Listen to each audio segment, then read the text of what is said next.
Liam watched the screen, not with the explosive rage of a betrayed husband, but with the quiet, chilling finality of an architect inspecting a building that had just been condemned.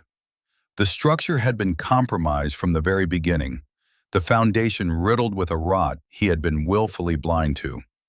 Now, seeing the evidence in stark, unforgiving pixels, he could no longer ignore the truth. The demolition was inevitable. The camera, a tiny, discreet device he had installed months ago for security after a neighborhood break-in, was still active. He'd forgotten about it, a testament to how safe he had felt in his own home, in his own bedroom. His wife, Amelia, had clearly forgotten as well. The footage was date-stamped from 2 nights prior, while he was away on what she believed was a minor consulting trip to Chicago, a trip she had sighed about, calling it another one of his unambitious little jobs. On the laptop screen, Amelia was a vision in silk, her golden hair fanned out across his pillow. She was on the phone, a lazy smile playing on her lips. The person on the other end was her brother, David, his voice a tinny, arrogant drawl from the phone speaker. "Is he still gone?" David asked. "Until tomorrow afternoon," Amelia replied, her tone a mixture of boredom and relief. She stretched like a contented cat. "God, it's been so nice. The house is so quiet. I can actually breathe. I don't know how you stand it, Ames, living with him. So beige." Amelia laughed, a light, tinkling sound that had once enchanted Liam. Now it sounded like shattering glass. "Beige is the perfect word, Davy.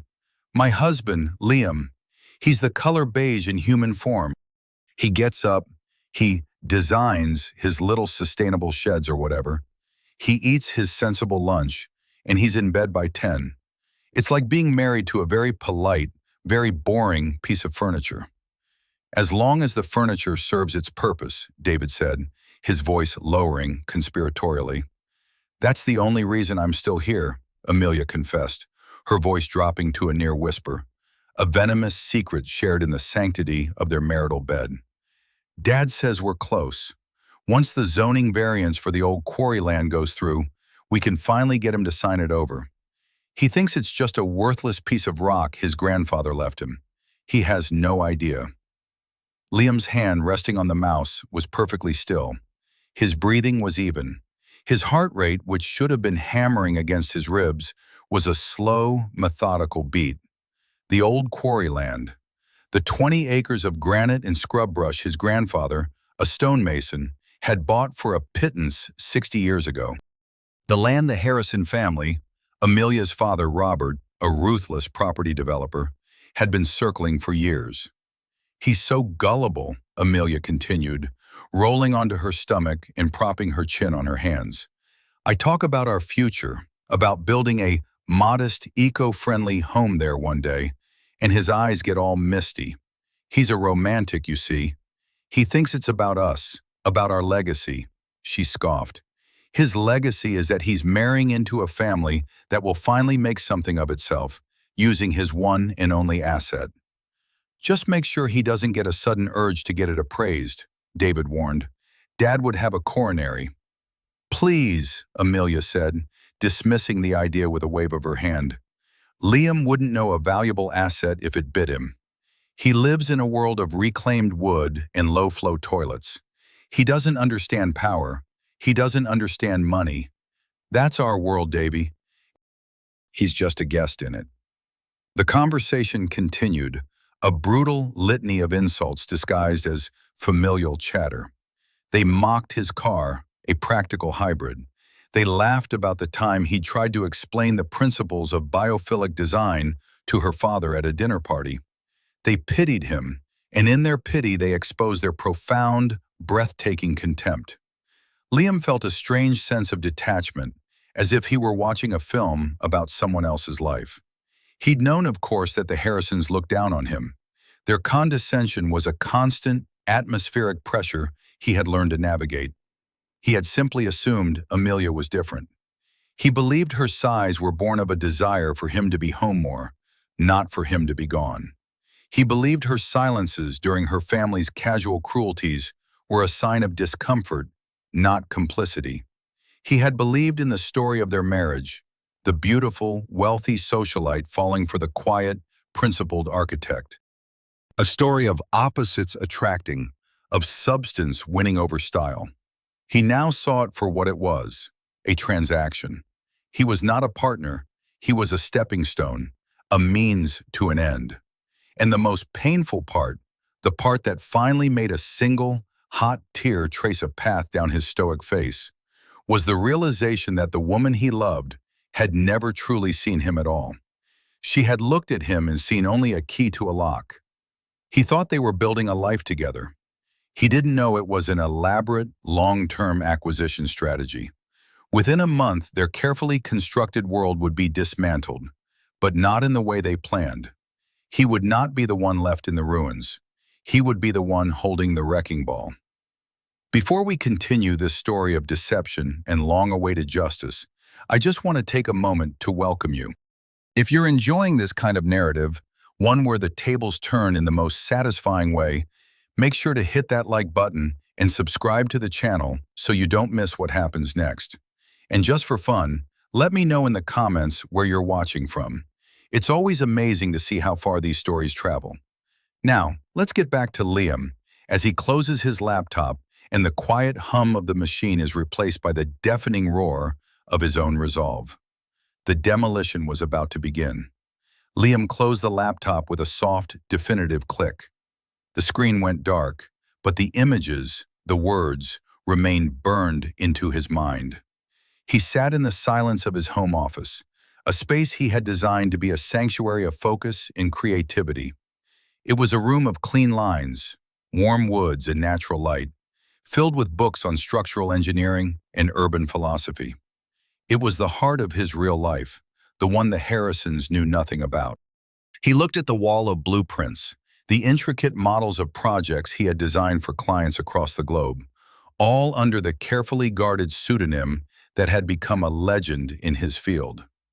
Ethelred, the name of an Anglo-Saxon king known for his wisdom and his ambitious building projects. To the world, Ethelred was a visionary, an enigma. To the Harrisons, Liam was just beige.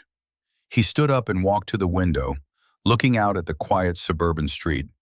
His own house was a modest, unassuming, mid-century modern he had painstakingly restored.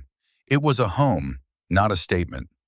The Harrisons lived in a sprawling, neoclassical monstrosity that screamed its own price tag from every marbled surface. It was a house built to intimidate, not to welcome. He had spent 5 years of his life trying to feel at home there, during obligatory Sunday dinners that felt more like corporate board meetings where he was the perpetually failing junior associate. He let his mind drift back to the last one, just a week ago. The memory, once merely uncomfortable, was now coated in the sharp, metallic taste of betrayal. The dining room at the Harrison estate was a cavern of white marble and polished chrome, dominated by a 20-foot-long glass table that seemed designed to keep people as far apart as possible. Liam sat beside Amelia, who was strategically placed at the right hand of her father, Robert Harrison. Robert was a man carved from granite and ambition, with a voice that was accustomed to turning suggestion into command. Liam, Robert had boomed from the head of the table, his voice echoing slightly in the cavernous room. He had a way of saying Liam's name that made it sound like an unfortunate but necessary concession. Amelia tells me you're off to Chicago. Another one of your consultations? The word was delivered with the same tone one might use for hobbies or delusions. Liam had placed his napkin in his lap, the fabric a stark white against his simple gray trousers. That's right, Robert, a preliminary study for a new university arts complex. David, sitting opposite him, had smirked into his wineglass. Let me guess, it's going to have a grass roof and walls made of recycled yogurt pots. The other family members, an assorted collection of aunts, uncles, and cousins who all orbited the Harrison son, chuckled politely. It was an old joke, one they never tired of. Liam, the eco-warrior.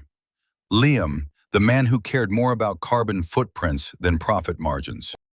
Something like that, Liam had replied evenly, meeting David's mocking gaze without flinching. The goal is to create a building that enhances its environment rather than just occupying it. A noble sentiment, Robert had conceded, waving his hand dismissively as a silent servant refilled his glass. But nobility doesn't pay the mortgage. In the real world, son, buildings are about power. They're about legacy.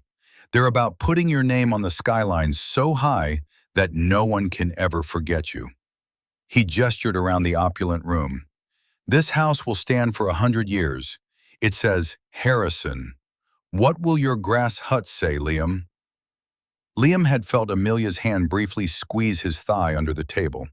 It was a gesture he had always interpreted as supportive, a silent, don't mind them. Now he understood it for what it was, a handler calming a potentially unruly animal. Keep him quiet. Don't let him rock the boat. I suppose it depends on what you want your legacy to be, Liam had said, his voice quiet but carrying in the ensuing lull. A name on a skyline is one thing. A community that thrives because of the space it inhabits is another. Robert had simply stared at him, a flicker of genuine confusion in his eyes, before it was replaced by his usual dismissive certainty. He saw Liam's philosophy not as a different point of view, but as a failure to grasp the obvious. In that moment, Liam wasn't a son-in-law. He was a malfunctioning piece of equipment. Throughout the entire exchange, Amelia had remained silent.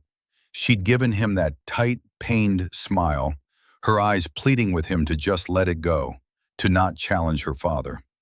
Her loyalty was never in question. It was just never to him. Her allegiance was to the monolithic power of her family, to the name they sought to etch onto the skyline. As Robert moved on, pontificating about a new acquisition, Liam had slipped a hand into his pocket. His fingers had found the familiar, cool metal of the small, unadorned USB drive he always carried. It was his anchor to reality. On that drive were the preliminary sketches, the structural analyses, and the confidential contracts for projects that Robert Harrison, in his wildest dreams, could never imagine. Projects that quietly reshaped cityscapes from Seoul to Sao Paulo. On that drive was Ethelred. He had held it in his pocket, a secret talisman, and waited. He had always been a patient man. He treated life like one of his architectural projects. You had to understand the site, the materials, the stresses and the strains before you could even begin to build. Or in this case, to demolish. Standing now in his office, the memory sharp and clear, he finally understood. He had not been a member of the family. He had been a site survey. And they had just found what they believed was a rich vein of ore. The irony was so profound, it was almost beautiful. They were digging for gold, and they had no idea they were standing on a diamond mine. And the man they dismissed as a fool was the only one with the key. The charity gala was exactly the kind of event the Harrisons thrived on. It was a high-stakes performance of wealth and social standing disguised as philanthropy. The air was thick with expensive perfume and the low hum of networking. Liam stood slightly behind Amelia and her parents, a silent accessory to their glittering entourage. He wore a well-fitted but understated dark suit. It was a uniform of invisibility he had perfected over the years. A rival developer, a man named Marcus Thorne, approached them, his smile wide but his eyes sharp. "Robert, Diana, you're looking well, and Amelia, radiant as always." His eyes flickered to Liam for a fraction of a second, a silent question mark. "Marcus," Robert greeted him, his voice a low rumble of performative bonhomie. "Good to see you. You know my daughter, Amelia, of course." He placed a proprietary hand on Amelia's back. He made no move to introduce Liam. It wasn't a deliberate slight, it was worse. Liam simply didn't register as someone who required introduction. "And this is?" Marcus prompted, his gaze settling on Liam with polite curiosity. David, ever the helpful brother, stepped in with a slick smile. "Oh, that's just Liam. He's with Amelia." The phrasing was deliberate, positioning Liam as a sort of human handbag. Amelia, sensing the subtle humiliation, offered a brittle smile. "Liam is my husband, Marcus." "Ah," Marcus said, extending a hand to Liam. "A pleasure. And what is it you do, Liam?" Before Liam could answer, before he could give his usual, simplified explanation of his work, David clapped him on the shoulder, his grip just a little too tight. "Liam's an artist," he declared to the small gathering crowd. "He draws pretty pictures of buildings. One day, we hope he'll draw a real one." A ripple of condescending laughter went through the group. They were laughing with David at Liam. Liam saw the familiar sequence play out on Amelia's face. A flash of discomfort, a flicker of guilt, and then the inevitable surrender. She gave a small, tight laugh, her eyes avoiding his. In that moment, she chose them. Again, she always chose them. Liam simply smiled. It was a calm, pleasant expression that gave nothing away. "Something like that," he said, his voice even. "It keeps me busy." He met Marcus Thorne's eyes and saw, not pity, but a flicker of shrewd assessment. Thorne was a player, like Robert, but he seemed to have a wider field of vision. He was cataloging the scene, filing away the family dynamics for future reference. Later that evening, Liam found himself alone for a moment by the terrace, looking out over the city lights. The skyline was a jagged black line pricked with 1,000 points of light, each one a window, a home, a story. To Robert, it was a scoreboard. To Liam, it was a living ecosystem. Amelia found him there. "Are you okay?" she asked, her voice soft. She touched his arm. "I'm fine," he said, and it was the truth. He was not hurt. He was not angry. He was observing, gathering data. "I'm sorry about David," she said, her voice laced with a practiced sincerity. "You know how he is. He doesn't mean anything by it. It's just how we are with each other. We're rough." "I know," Liam said. He looked at her, truly looked at her. At the perfect makeup, the designer gown, the carefully curated presentation of a woman who had everything. He had once mistaken that perfection for depth. Now he saw it as a facade, as meticulously constructed as her father's intimidating mansion, and just as hollow. "They just want the best for me," she added, as if that explained everything. "They want me to have a life with impact. And they don't think I can provide that," Liam stated, not as a question, but as a simple observation. "No, it's not that," she rushed to say, the denial too quick, too flimsy. They don't understand you, Liam. Your work is so niche." Niche. That was the word she'd chosen. He thought of the call he had to make later that night, a call that would finalize the material specifications for the new kinetic facade on the Okotov Tower in Moscow. A project so secret and so advanced it was already the stuff of industry legend. A project whose lead architect was known only as Ethelred. He drove home alone, Amelia having decided to leave with her parents. The silence in his hybrid was a balm. When he arrived, he didn't turn on the lights in the house. He walked straight to his office, the moonlight striping the floor through the large window. He sat at his desk, the city's distant glow a pale imitation of the light from his monitor as it flickered to life. He initiated the secure connection. After a moment, a face appeared on the screen. It was Kenji Tanaka, the lead engineer from a Tokyo-based firm, a man whose genius was matched only by his humility. Kenji's image was sharp, his office bright behind him, even though it was morning in Japan. Liam's own camera feed was off, as always. His voice was all they ever got. "Ethelred-san," Kenji said, bowing his head slightly. "Good evening." There was a reverence in his tone that Liam never heard in his real life. "Kenji-san," Liam replied, his voice shifting subtly. It became crisper, more commanding. The voice of Ethelred.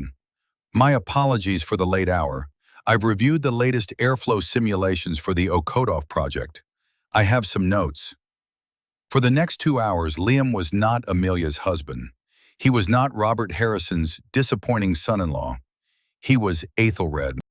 He spoke of tensile strength in fluid dynamics, of sustainable energy loops and algorithmic design principles.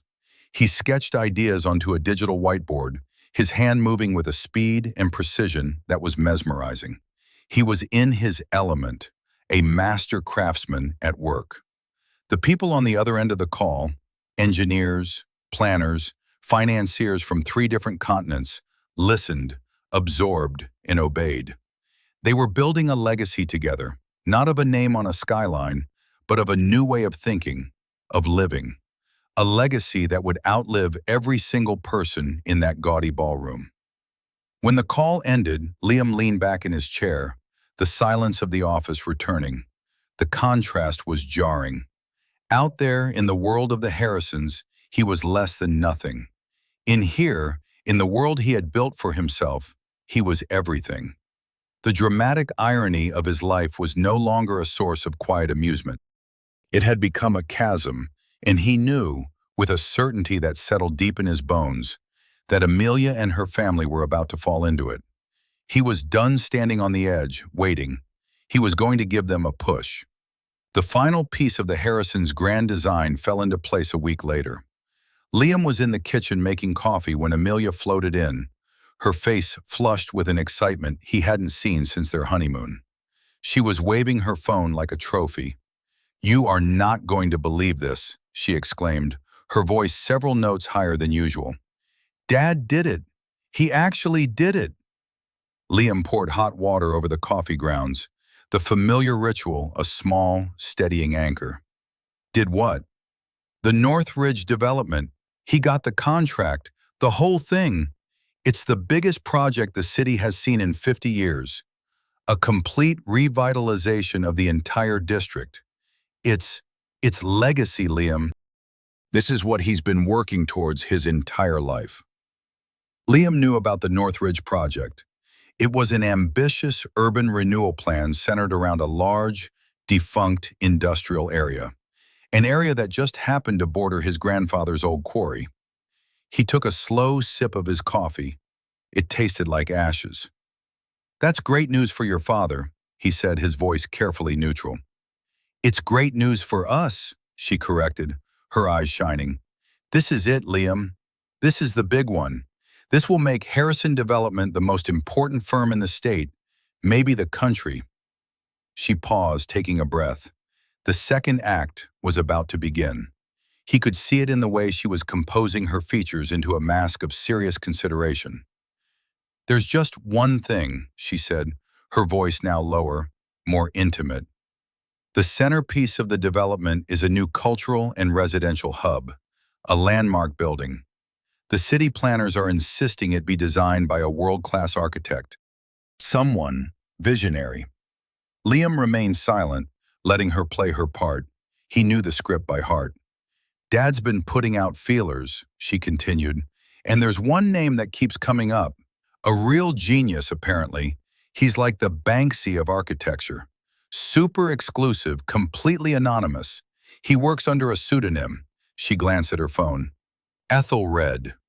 She pronounced the name awkwardly, stumbling over the syllables. To her, it was just a strange, foreign word.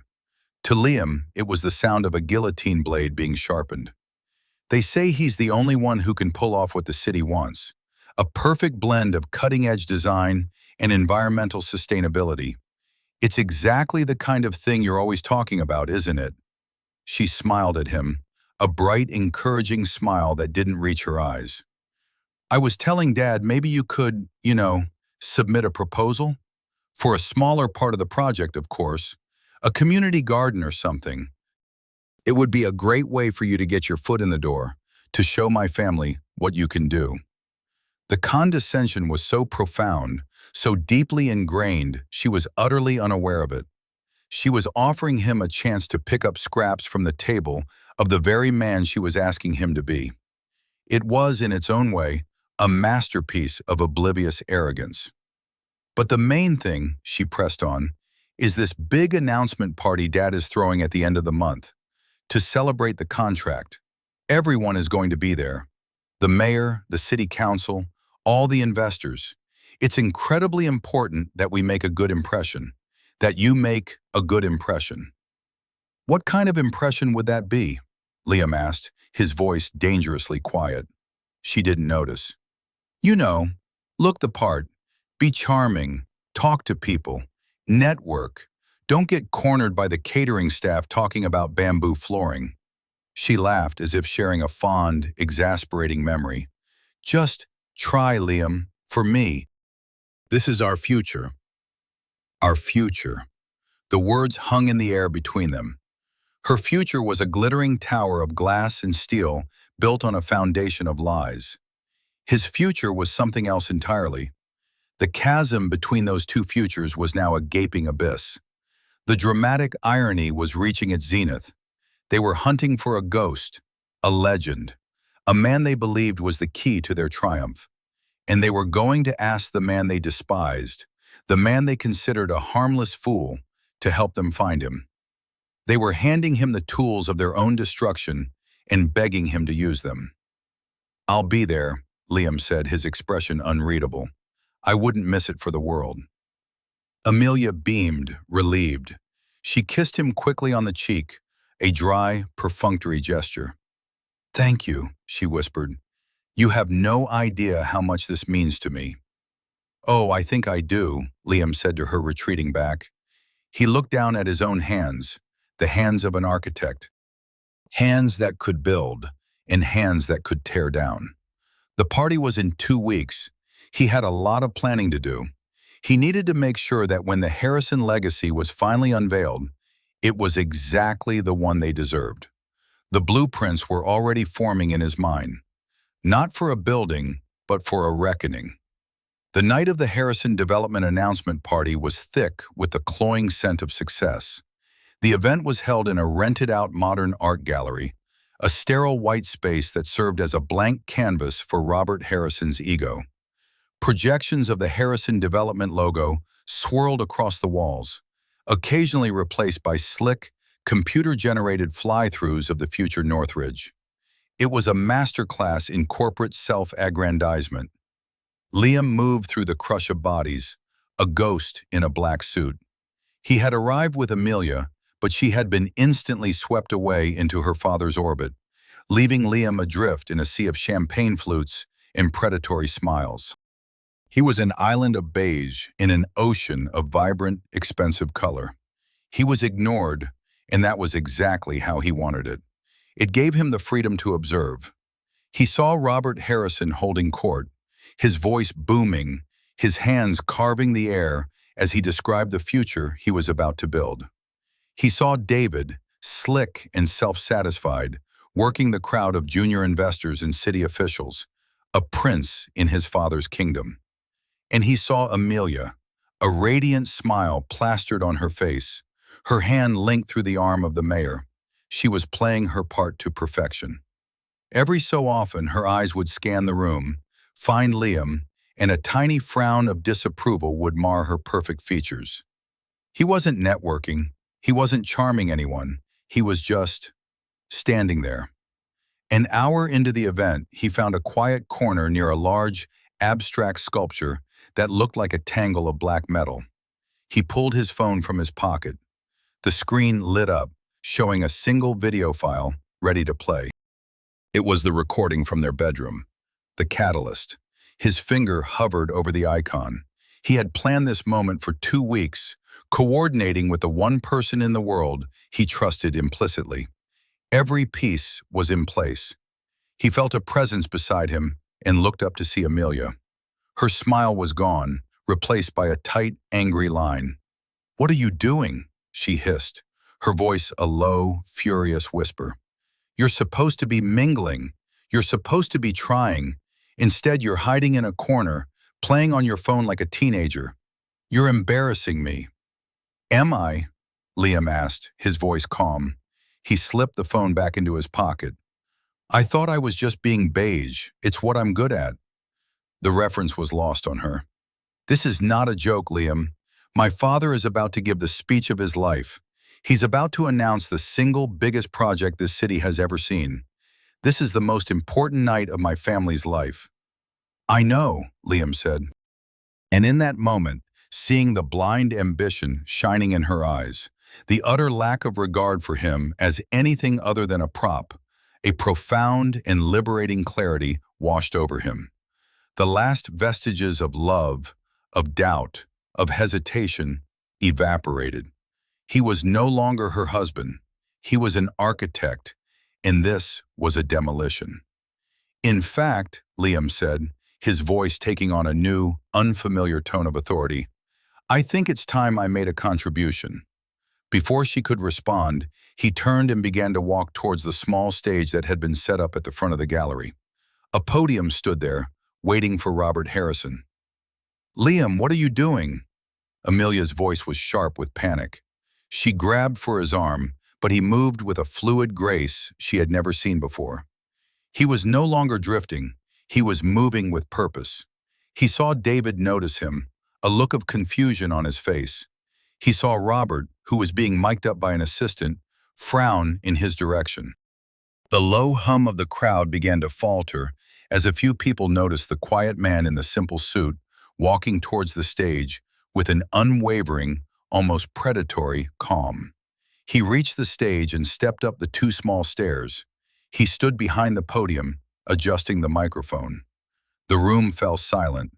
It was a sudden, complete hush, the kind that precedes either a disaster or a revelation. Every eye in the gallery was on him, on the beige man. He looked out at the sea of faces. He saw the confusion, the curiosity, the irritation on Robert's face, the dawning horror on Amelia's. He let the silence stretch, a tool he had often used in negotiations. Let them become uncomfortable. Let them lean in. He leaned towards the microphone. His voice, when it came out, was not loud, but it was perfectly clear, amplified by the state-of-the-art sound system. It carried to every corner of the room. "Good evening," Liam began. "My name is Liam Taylor. For those of you who don't know me, I'm Amelia Harrison's husband." He paused, letting the title hang in the air, the very one they had used to diminish him. "But I'm not here to talk about that. I'm here to talk about legacy." He saw Robert take a step forward, his face turning a dangerous shade of purple. David was frozen, his mouth slightly agape. Amelia looked like she was going to faint. "Robert Harrison is about to come up here and talk to you about his legacy," Liam continued, his voice steady and strong. "He'll talk about buildings, about power, about etching his name onto the skyline. It's a compelling story. But like many of the Harrison development projects, the beautiful facade hides a foundation that is rotten to the core." A collective gasp went through the room. This was no longer a party, it was a public execution. And Liam, the quiet man, the piece of furniture, was holding the axe. The confrontation he had been rehearsing in his mind for 2 weeks had begun, and it was even more terrifyingly exhilarating than he could have imagined. The silence in the gallery was absolute, a heavy, weighted blanket of disbelief. Liam stood at the podium, a calm center in the storm he had just unleashed. He looked directly at Robert Harrison, whose face had cycled from confusion to fury and was now settling on a mask of cold, dangerous rage. "What the hell do you think you're doing?" Robert snarled, his voice a low growl that didn't carry beyond the first few rows. But Liam had the microphone. "I'm just adding a little context," Liam said into the mic, his voice remaining unnervingly calm. "You see, a legacy isn't just about what you build, it's about how you build it. It's about the choices you make, the people you use, and the things you're willing to sacrifice for a few more square feet of prime real estate." He turned his gaze from Robert to the wider audience, to the mayor, the investors, the pillars of the community. "For the last 5 years, I have had a front row seat to the Harrison method. I've sat at their dinner table and listened to them talk about business. I'd like to share a few of their guiding principles with you all tonight. A sort of list of grievances, if you will, but from their perspective. Amelia, her face ashen, took a step towards the stage. "Liam, stop this, please. You're drunk." "I'm more sober than I've ever been in my life," Liam replied, his voice softening for a moment with something that sounded almost like pity. He then hardened it again, turning back to the crowd. Principle number 1, learned at a dinner party on October 14th. Nobility doesn't pay the mortgage. A charming bon mot from Robert himself, dismissing the idea of creating architecture that serves the community over the developer. He saw a flicker of recognition and then panic in Robert's eyes. He had a perfect memory, another detail they had overlooked. Principle number 2, courtesy of David Harrison at a charity gala on November 3rd. He just draws pretty pictures. This is the Harrison approach to expertise that doesn't directly translate to a dollar figure. It's to be mocked and trivialized. Art, design, sustainability, these are hobbies for the unserious. David looked like he had been slapped. The crowd was murmuring now, the shock turning into fascinated horror. This was better than any corporate presentation. This was drama, raw and real.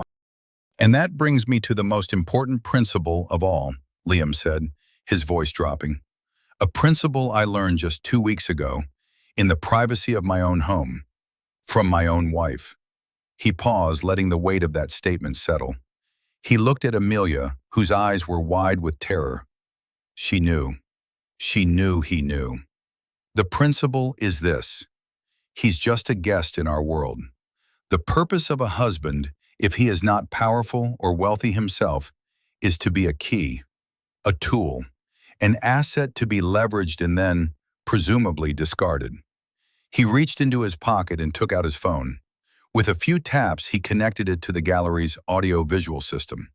He had arranged it with the AV technician earlier in the evening, a simple request from the host's son-in-law to share a tribute video. Amelia's voice, tinny but clear, filled the silent room. "Is he still gone?"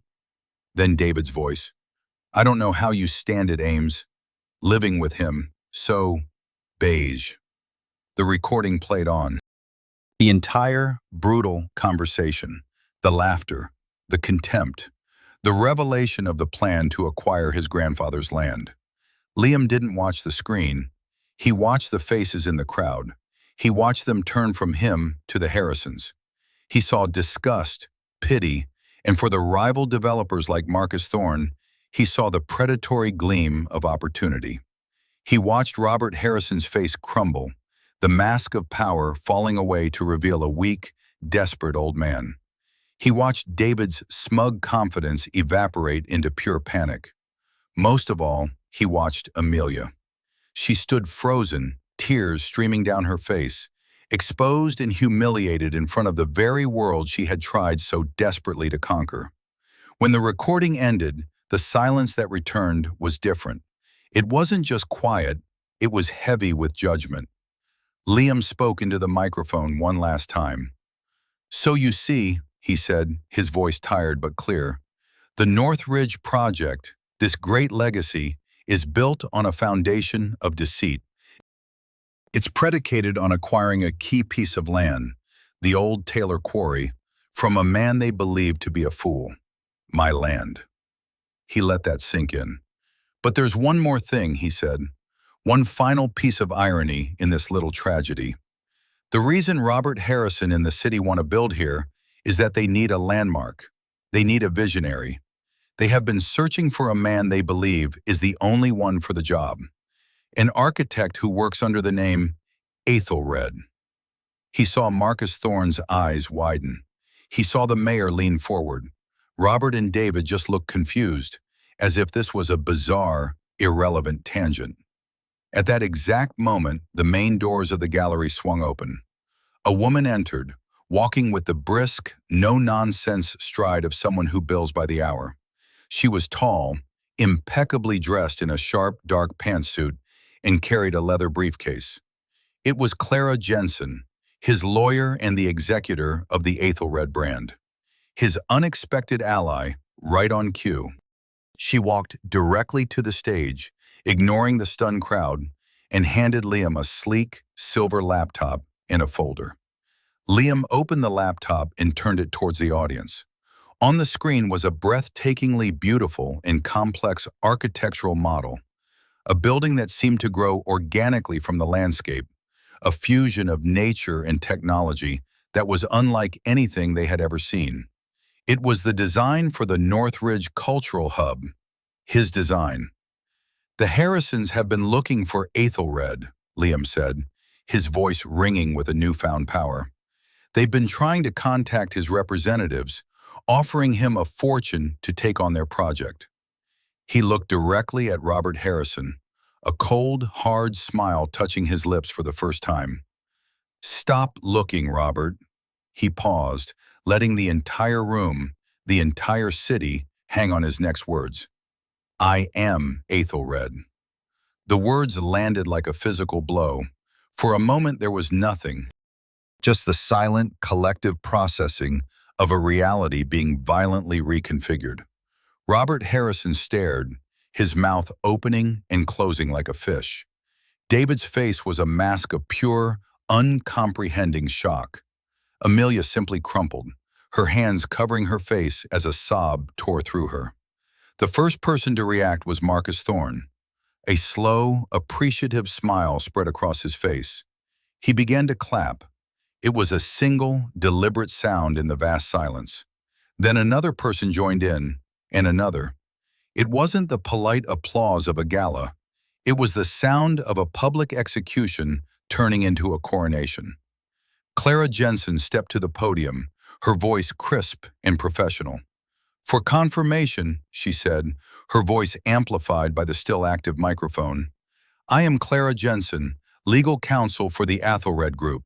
I can confirm that my client, Mr. Liam Taylor, is the sole principal and chief designer of the firm. He holds the copyrights to all Ethelred designs, including the preliminary concept for the Northridge Hub, which was developed independently and confidentially." She opened the folder she was carrying. "Furthermore," she announced, her voice cutting through the rising murmur of the crowd, "Mr. Taylor is the sole and undisputed owner of the 20-acre property known as the Taylor Quarry. Any development of the Northridge sector is contingent on his cooperation. And as of tonight, his cooperation is no longer available to Harrison Development." It was a complete and total demolition. In the space of 10 minutes, Liam had not just exposed their treachery, he had dismantled their empire. The Northridge project, the jewel in their crown, was now impossible. Their reputation was in ashes. Their legacy was a viral video of their own greed and contempt. Robert Harrison finally found his voice. It was a strangled, pathetic sound. You can't do this," he stammered, pointing a trembling finger at Liam. "We had a deal. The city..." The mayor, who had been inching away from the Harrison family for the last 5 minutes, now turned his back on them completely. He walked towards the stage, his hand extended towards Liam. "Mr. Taylor, Ethelred, I think you and I have a lot to talk about." Liam shook the mayor's hand, his expression calm and unreadable. Over the mayor's shoulder, he saw Amelia. Her face was a ruin, streaked with mascara. She was looking at him, not with hatred, but with a dawning, horrified understanding. She wasn't just seeing the man who had destroyed her family. She was seeing, for the very first time, the man she had married and never known. David, in a last, desperate gambit of Harrison arrogance, tried to push through the crowd towards the stage. "This is a lie. He's nobody. He's a fraud," he shouted, his voice cracking. But no one was listening. The center of gravity in the room had shifted irrevocably. The power, all of it, now resided with the quiet man in the beige suit. Liam watched them, the family that had held him in such contempt, as their world imploded. Robert was being surrounded by furious-looking investors. David was trying to argue with a security guard who was politely but firmly blocking his path to the stage.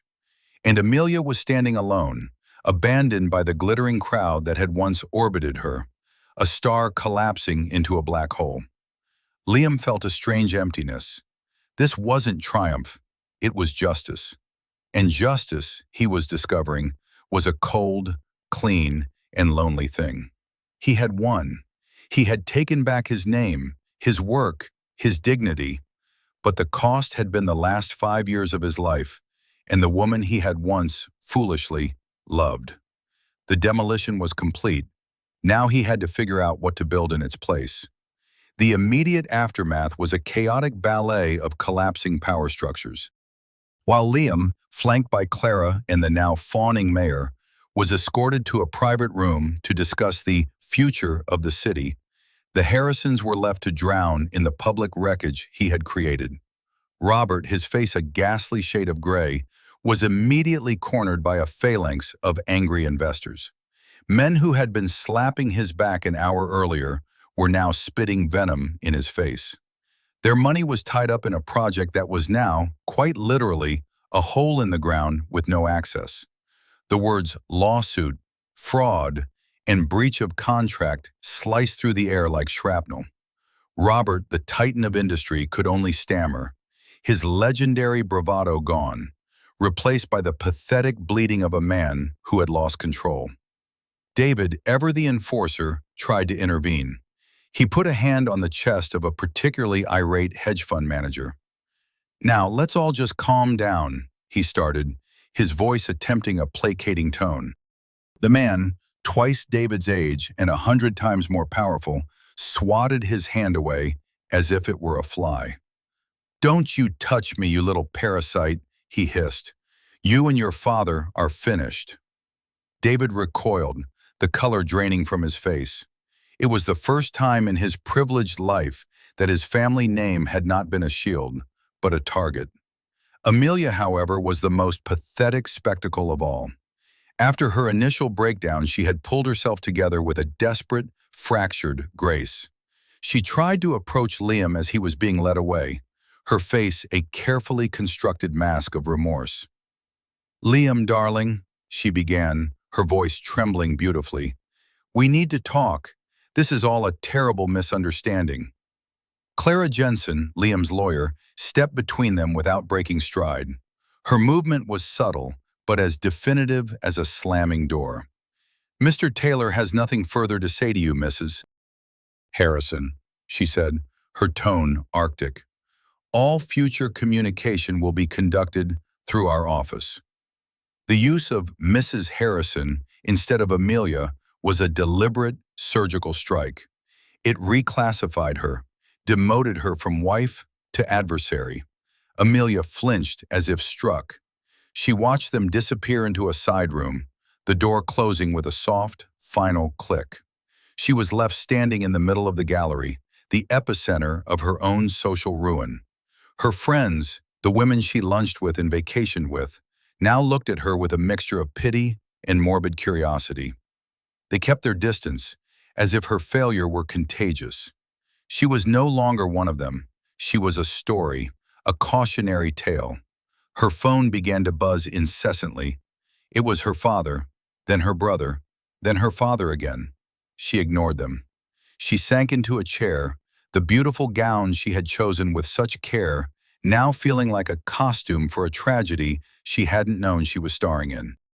She tried to process the evening's events, but her mind couldn't grasp the scale of the cataclysm.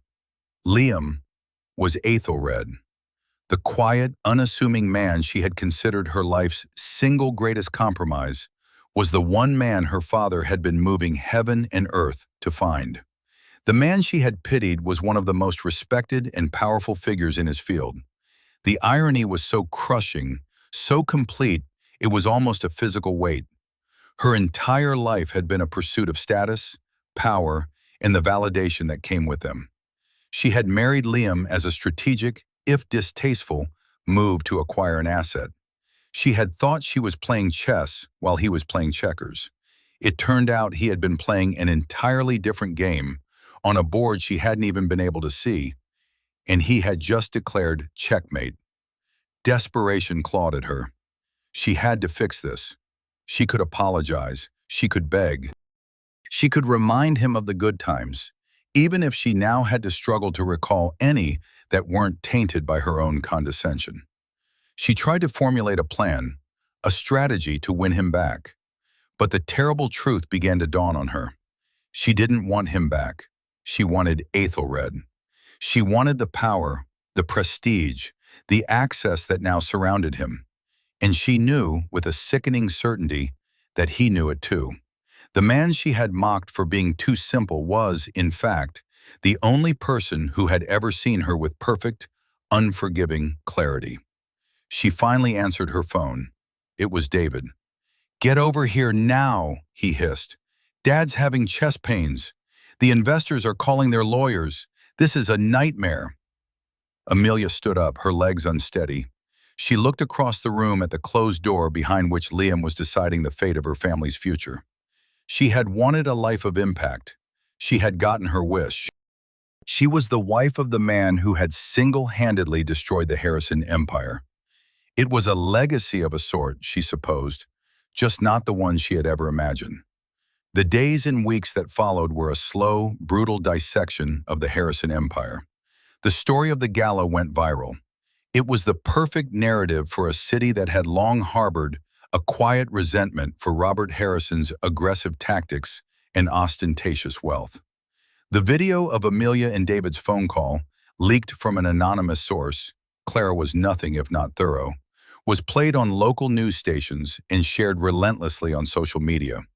The Harrisons became a meme, a symbol of arrogant elites getting their just desserts. Robert Harrison's chest pains had been real. He'd spent 2 days in the hospital, not from a heart attack, but from the sheer, body-racking stress of his world collapsing. When he was discharged, it was to a company in freefall. Banks called in their loans.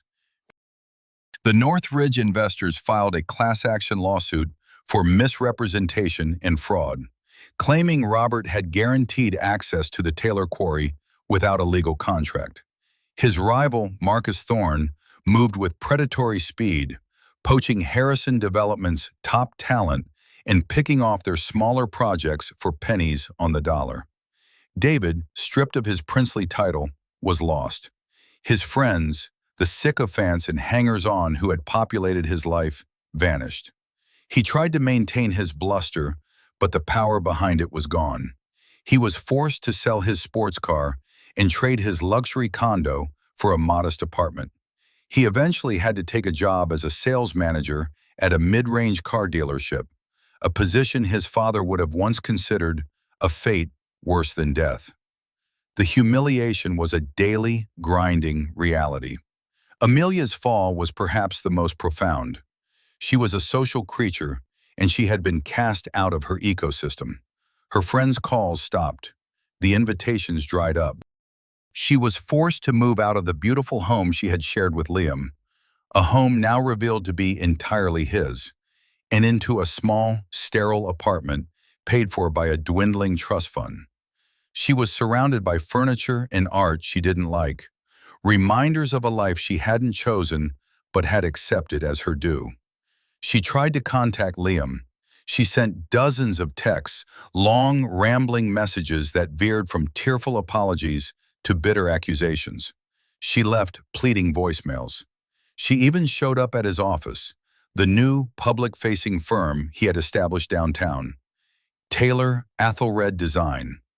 He had agreed to see her, not out of affection, but out of a need for closure. They met in a conference room that overlooked the city. It was a space of light, glass, and blonde wood, the physical embodiment of his design philosophy. She looked smaller than he remembered, diminished. "Liam," she began, her voice trembling, "I am so sorry. For everything. I was a fool. I was blind. I didn't know." "That's the problem, Amelia," Liam said, his voice gentle but firm. "You didn't know. You never tried to know. You never asked about my work, not really. You never listened. You looked at me and you saw a projection of your own fears, a lack of ambition, a lack of status. You never saw the man." "But I love you," she said, the words sounding hollow, even to her own ears. We can fix this. We can start over. I see you now, Liam. I really see you. Liam gave a sad, slow shake of his head. No, you don't, he said. You see Ethelred. You see the man who controls the Northridge Project. You see the man who is on the cover of Architecture Today. You see the power and the prestige you've always craved. But you still don't see me. Because if you did, you would know that the man you married would never be able to trust you again. He slid a folder across the polished table. Divorce papers. Clara has been instructed to be generous, he said. You will be taken care of. But we are over, Amelia. The building was condemned. It's been demolished. There's nothing left to salvage. Her tears were real this time. They were not tears of remorse, but of loss. The loss of a future she had held in her grasp and let slip through her fingers because she had been too busy looking for something better, never realizing it was right there beside her all along. She had lost the lottery because she had thrown away the winning ticket, thinking it was just a worthless piece of paper. 6 months later, the dust had begun to settle. The skyline of the city and of Liam's life was being redrawn. The Harrison name, once a symbol of power, was now a footnote in a story about hubris. Robert, his company bankrupt and his health failing, had retired to a small condo in Florida, a shadow of the titan he once was. David was still selling cars, his resentment a bitter pill he swallowed every morning. Amelia was taking online courses in art history, a quiet, lonely attempt to build a life of her own, one small, uncertain brick at a time. Liam stood on the edge of the old Taylor quarry. It was a crisp autumn day, and the granite cliffs shimmered in the afternoon sun. The land was no longer silent. It was alive with the sounds of surveyors, geologists, and environmental scientists, his team. The Northridge project was moving forward, but it was a different project now. It was the Taylor-Athelred vision. He had bought out the bankrupt Harrison Development stake for a pittance, with financing from a consortium led by a deeply impressed Marcus Thorne. But instead of a monument to corporate vanity, they were building a community. The landmark tower was still the centerpiece, but it was surrounded by affordable housing, public green spaces, a new school, and workshops for local artisans. It was a project built on the principles he had always espoused: sustainability, community, and humanity. It was a legacy not of a name, but of an idea. Clara Jensen walked up beside him, holding 2 cups of coffee. The city council approved the final zoning variance this morning, she said, handing him a cup. It's all yours, Liam. You can start digging. Liam took a sip, the warmth spreading through him. He looked out over the land, his land. He could see the buildings in his mind's eye, not as concrete and steel, but as spaces for life, for connection, for growth. I was thinking, he said, a slow smile spreading across his face. I think the main plaza needs a name. Oh? Clara asked, an amused twinkle in her eye. Going to call it Ethelred Plaza, after all? A little bit of Harrison-style ego? No, Liam said, his smile widening. I'm going to call it the Beige, as a reminder. Clara laughed, a genuine hearty sound that echoed across the quarry. Liam's gaze drifted towards the city in the distance. He felt a profound sense of peace. He had not sought revenge. He had sought justice. He had wanted to tear down a structure built on lies, and in its place build something true. He had learned that true strength wasn't about shouting your name from the rooftops, but about having the quiet confidence to know your own worth, even when no one else sees it. The Harrisons had been obsessed with their legacy, with what they would leave behind. They had never understood that the only legacy that truly matters is the one you build within yourself. It was a foundation of integrity, patience, and a quiet, unshakable belief that good design, in buildings and in life, could in fact change the world. The journey had been one of frustration, anger, and deep betrayal, but it had led him here, to a place of vindication and wisdom. The humiliation he had endured was not a scar, but a whetstone that had sharpened his resolve. The satisfaction of the Harrisons' downfall was not in their suffering, but in the restoration of a natural order, where arrogance was humbled by quiet competence. He felt a sense of uplift, of hope. He had not only reclaimed his life, he had built a better one on the cleared ground. He looked at the blueprints in his hand, the intricate lines that represented so much more than a building. They represented a future, his future. And for the first time in a long time, the architect was finally home. This story is a powerful reminder that true worth is internal, not external. It's about the integrity we maintain and the respect we earn, not the status we project. Have you ever been in a situation where you were underestimated, only to prove everyone wrong? I'd love to hear your stories and your thoughts on Liam's journey in the comments below. Your experiences are part of what makes these narratives so resonant. And if you found this story of vindication as satisfying as I did, please don't forget to like this video and subscribe to the channel for more tales of justice and redemption. Every subscription helps us continue to bring these stories to light. Thank you for joining me on this journey, and I look forward to seeing you again next time.